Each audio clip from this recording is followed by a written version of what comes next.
Los Angeles District Attorney George Gascon has recommended that the Menendez brothers be resentenced after more than 30 years in prison for the murder of their parents. For more on this, let's bring in criminal defense attorney Brian Claypole. Brian, thank you so much for joining us. Greatly appreciate your insights. You know, when this case was going on in the 90s, it was incredible legal drama. This was an incredibly violent crime against one's parents, and this all played out. Now a new generation has discovered this case with a Netflix documentary. I just want to get your thoughts on the decision that Gascon is making here and what it potentially means.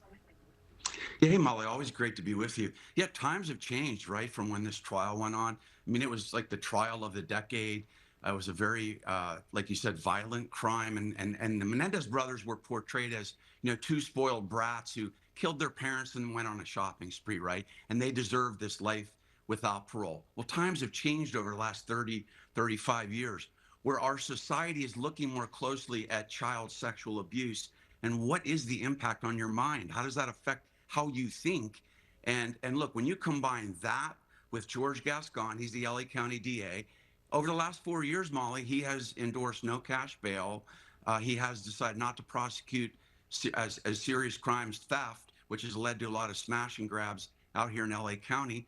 And then he's been an advocate of resentencing. He says he's resentenced 300 convicted criminals in 4 years, and only 14 of those have had a recidivism rate or committed another crime. So he factored all that in, and he said, look, let's take a close look at these guys, and because they're under 26, I'm not sure if you know that, the law in California allows them to be out in 50 years to life, and serving 35 years, they'd be eligible for parole.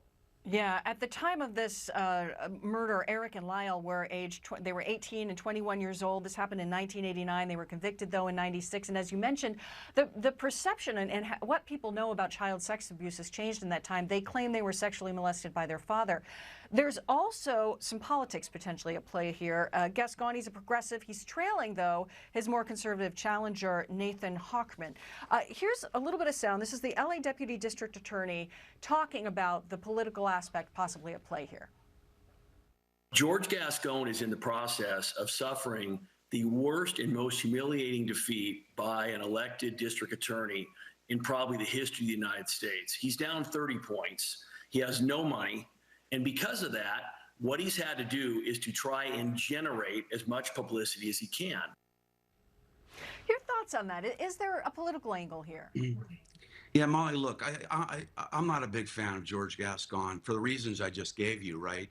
His George Soros-backed policies that have led to a dangerous condition here in LA County. But I got to tell you on this one, I really don't think that he generated this for political reasons.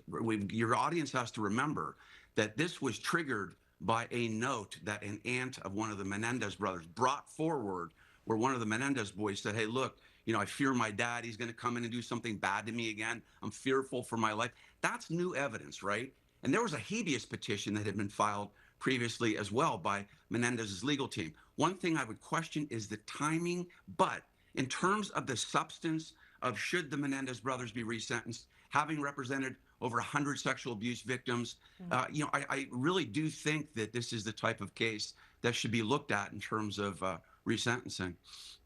Yeah, you're talking about this revelation, the letter dating back to 1988 being found later.